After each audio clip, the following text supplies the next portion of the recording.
আসসালামু আলাইকুম। দেশ ও দেশের বাইরে যারা আছেন প্রত্যেকে শুনেন। আজকে আওয়ামী লীগ পার্টি অফিসের সামনে আমাদের দেশের বাংলাদেশের জাতীয় পতাকা উত্তোলন করা হয়েছে। সেটা কারা করছে? আমাদের দেশের সাধারণ জনগণ।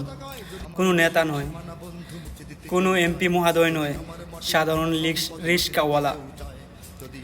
তাদের মনে কতটুকু ভালোবাসা আমাদের দেশের প্রতি।